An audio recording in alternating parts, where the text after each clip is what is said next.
इस वक्त जेलेंस्की की जान खतरे में है। मतलब यह है कि युद्ध की दशा और दिशा दोनों का बदल जाना। यूक्रेन का पूरा भूगोल बदल सकता है, रूस जीत सकता है, नेटो हार सकता है। यूक्रेन के राष्ट्रपति जेलेंस्की की जान को बहुत बड़ा खतरा है। यूक्रेन की संसद ने इसे समझते हुए देश के नए राष्ट्रपति को तैयार करना भी शुरू कर दिया। यूक्रेन की संसद ने फैसला ले लिया कि जेलेंस्की नहीं रहे तो उनका उत्तराधिकारी संसद का स्पीकर होगा।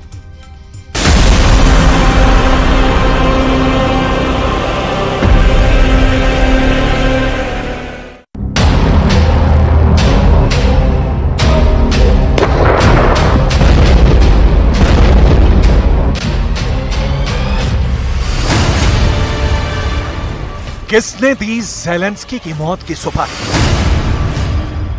कितने में तय हुआ जेलेंस्की के मर्डर का सौदा? किसके ऑर्डर पर शूटर हुआ कीव रफाकी? किसने रची जेलेंस्की के हत्या की साजिश? जेलेंस्की की जान पर बड़ा खतरा। जेलेंस्की की हुई मौत तो कौन संभालेगा यूक्रेन?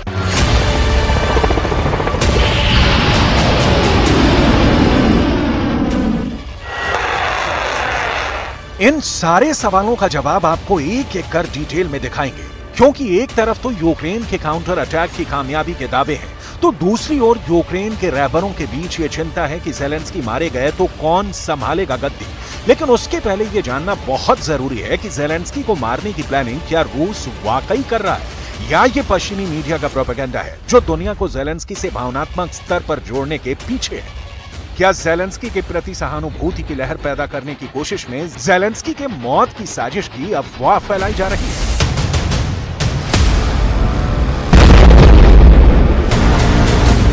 सवाल है, यूक्रेन को क्यों लग रहा है कि जेलेंस्की कभी भी मौत की नींद सुलाए जा सकते हैं? क्यों खंगाली जा रही है यूक्रेन के संविधान में राष्ट्रपति की ताकत की परिभाषा? क्यों यूक्रेन में हो रही नए राष्ट्रपति के लायक नेता की तलाश? क्या जेलेंस्की के बख्तरबंद बंकर वाला सुरक्षा सिस्टम फेल हो गया है?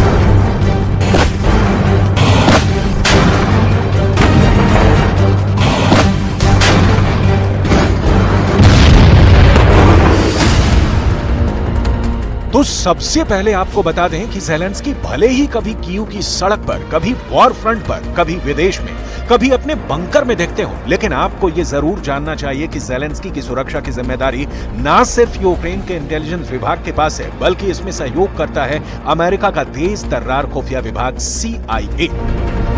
ये वही CIA है जो पुतिन के नाक के नीचे जेलेंस्की को व्हाइट हाउस पहुंचा देता है और रूस के खुफिया विभाग KGB को भनक तक नहीं लगती।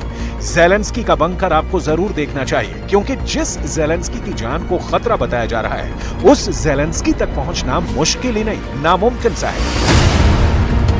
ये है जेलेंस्की का बंकर, जिसे जेलेंस्की खुद वॉर रूम कहते हैं। यहीं पर जेलेंस्की युद्ध की रणनीति बनाते हैं। ये बंकर यूक्रेन के राष्ट्रपति के आवास से बस थोड़ी दूरी पर बताया जाता है। युद्ध के शुरू होने के 10 दिनों के भीतर ही जेलेंस्की इस बंकर में परिवार समेत छुप गए थे। इस बंकर के बारे में कहा जाता है कि अगर कीव पर परमाणु बम भी गिराया जाता है तो इस बंकर के लोग 3 महीने तक सुरक्षित जिंदा रह सकते हैं। इस बंकर में 3 महीने का खाना पानी मौजूद है। जेलेंस्की के बंकर में सूट बूट भी रखा है और अपने परिवार के फोटो भी लगा रखे हैं।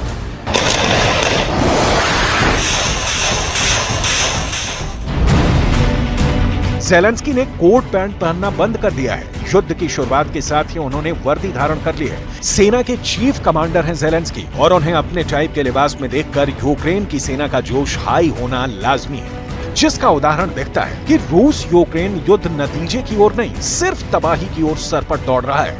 लेकिन यहाँ तो सवाल है जेलेंस्की के प्राण का। बंकर, यूक्रेन का इंटेलिजेंस डिपार्टमेंट और अमेरिका का खुफिया विभाग, क्या हत्यारा इन तीनों दीवारों को आसानी से लांघ जाएगा और जेलेंस्की कीव में ही मारे जाएंगे? इस सवाल पर यूक्रेन में बड़े बड़े सुरक्षा अधिकारियों की लगातार बैठकें हो रही हैं, क्योंकि जेलेंस्की पर हमले की आशंका के पहले भी कई बार जान से मारने के लिए हमले हो चुके हैं। लेकिन इसकी डिटेल आगे बताएंगे और दिखाएंगे कि कैसे जेलेंस्की ने मौत को मात दे दी। लेकिन दूसरी ओर का सीन समझ लीजिए, जेलेंस्की के ना होने पर यूक्रेन में क्या होगा? इसके लिए देश का संविधान खंगाला जा रहा है। यूक्रेन का संविधान राष्ट्रपति की मौत की स्थिति से पैदा हुई समस्या से निकलने का क्या रास्ता बताता है, देख लीजिए।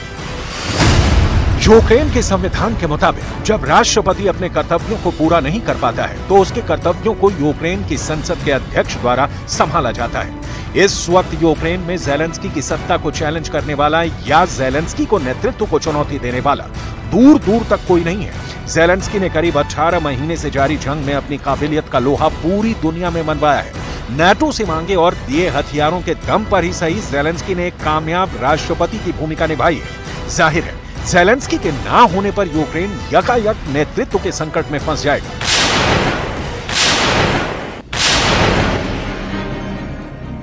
और नेतृत्व का संकट मतलब युद्ध के दौरान समस्याओं का दलदल। तो यूक्रेन में बारिश तो 4-5 महीने बाद आएगी, जिसे लेकर कहा जा रहा है कि अब की बार की बरसात यूक्रेन में पुतिन के पहिए को जाम कर देगी। इस बीच ज़ेलेंस्की को कुछ हुआ तो खेला बदल जाएगा। लिहाजा ज़ेलेंस्की के प्राण की रक्षा यूक्रेन जी जान से कर रहा है। बावजूद इसके राष्ट्रपति ज़ेलेंस्की मारे गए तो क्या होगा, ये जानना भी बहुत जरूरी है।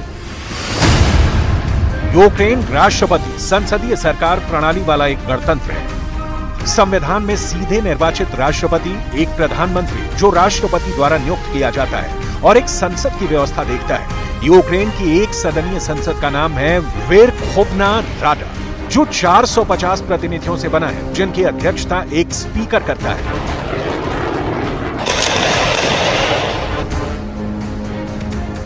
यूक्रेन के पास ताकतवर मिलिट्री, प्रशासनिक और डिप्लोमेटिक बॉडी यानी कूटनीतिक तंत्र है। दुनिया भर के मंचों पर ज़ेलेंस्की ने बहुत पुख्ता तरीके से अपनी बात रखी है। कहने का मतलब ये कि ज़ेलेंस्की इस वक्त यूक्रेन में इकलौते ऐसे नेता हैं जो पुतिन की कूटनीति को समझ भी रहा है और मैदान में करारा जवाब भी दे रहा है। यूक्रेन में ज़ेलेंस्की का कोई विकल्प मौजूद नहीं है। यही कारण है कि पश्चिमी मीडिया में ज़ेलेंस्की की हत्या की आशंका की रिपोर्ट छपती रहती है। कहा जाता है एक बार, 2 बार, 3 बार, 4 बार, 5 बार या 6-7 बार नहीं, दर्जनों बार ज़ेलेंस्की की हत्या की कोशिश हुई है। ज़ेलेंस्की हर बार बच निकले, उनका बाल बांका तक नहीं हुआ। ज़ेलेंस्की की जान पर खतरे पर ज़ेलेंस्की के टॉप सलाहकार मिखाइल पोडोलयाक ने क्या कहा, सुनिए।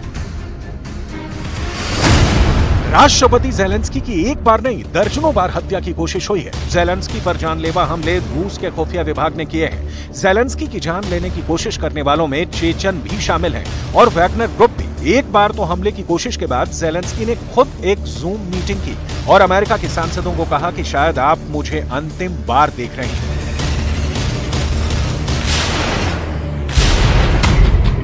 ज़ेलेंस्की हमेशा अपने ऊपर जानलेवा हमले की आशंका जताते हैं। इसका कारण समझने के लिए पुतिन के आवास क्रेमलिन के पास की यूक्रेन के इन 2 ड्रोन हमलों की तस्वीरें देख लीजिए। मई में मॉस्को के भीतर पुतिन के आवास के ऊपर ज़ेलेंस्की ने ड्रोन अटैक कर दिया। इसके बाद जवाब में जो रूस ने मई में कहा था, उसी का नतीजा है कि कीव में ज़ेलेंस्की की जान को महफूज रखने के लिए बैठक पर बैठक हो रही है। रूस के पूर्व राष्ट्रपति और व्लादिमीर पुतिन के करीबी दिमित्री मेदवेदेव ने कहा, क्रेमलिन पर हुए आतंकी हमले के बाद हमारे पास कोई विकल्प नहीं बचा है और अब ज़ेलेंस्की को मारना ही पड़ेगा।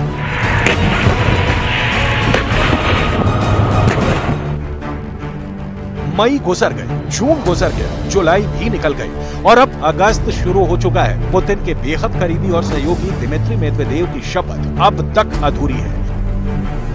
ज़ेलेंस्की जिंदा है और सिर्फ जिंदा नहीं है, जोश में। उनकी सेना दावा कर रही है कि युद्ध अब रूसी क्षेत्र की तरफ लौट रहा है। अब रूस के संस्थानों और सैन्य ठिकानों को निशाना बनाया जाएगा। यूक्रेन की एक रिपोर्ट में कहा गया है कि बखमूत में यूक्रेन की सेना धीरे धीरे लेकिन लगातार आगे बढ़ रही है। यूक्रेन की मिलिट्री हर दिन करीब 100 मीटर की जमीन को अपने कब्जे में ले रही है। रूस के खुफिया विभाग का दावा है कि वो जब चाहे यूक्रेन के प्रेसिडेंट वोलोदिमीर ज़ेलेंस्की की जान ले सकते हैं। हालांकि रूस का खुफिया विभाग तो युद्ध को लेकर भी कह रहा था कि ये तो उसकी एक चुटकी का काम है। अभी कीव में उतरेंगे तो रूस के कमांडो और 72 घंटे के भीतर यूक्रेन को जीतकर उसे पुतिन की झोली में डाल देंगे। लेकिन तारीख पर तारीख गुजरती जा रही है, जंग समाप्त होने की जरा सी भी सूरत नजर नहीं आ रही।